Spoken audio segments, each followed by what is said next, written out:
தூத்துக்குடி மாவட்டம் கோவில்பட்டி. இங்க வந்து 1967, 71, 77, 80, 89 எல்லாம் வந்து சிபிஐல இருந்து அழகரசாமிங்கிறவர் வெற்றி பெற்றிருக்கிறாரு. 96, 2001லயும் சிபிஐ வெற்றி பெற்றிருக்குது. இது வந்து சிபிஐக்கு ஒரு வரலாற்று பூர்வமான ஒரு தொகுதி. 2021 சட்டமன்ற தேர்தலில் அதிமுக சொல்ல கடம்பூர் ராஜு 68,556 வாக்குகள் வாங்குறாரு.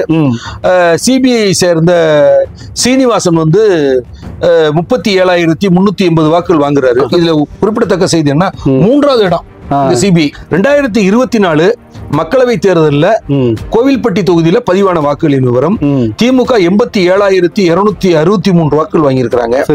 அதிமுக 27,561 வாக்குகள் வாங்கியிருக்கிறாங்க. பாஜக 20,306 வாக்குகள் வாங்கியிருக்கிறாங்க. அதிமுக பாஜக வாங்கின வாக்குகளை இணைத்து பார்த்தோம்னா 47,867 வாக்குகள் தான் வாங்கியிருக்கிறாங்க. மக்களவை தேர்தலில் திமுக கூட்டணி 39,396 வாக்குகள் வந்து லீடு எடுத்திருக்கிறாங்க. 2026 தேர்தல் களம் திமுக கூட்டணிக்கு கோவில்பட்டி தொகுதி ஒரு வெற்றி வாய்ப்புள்ள ஒரு தொகுதியாக இருக்குது.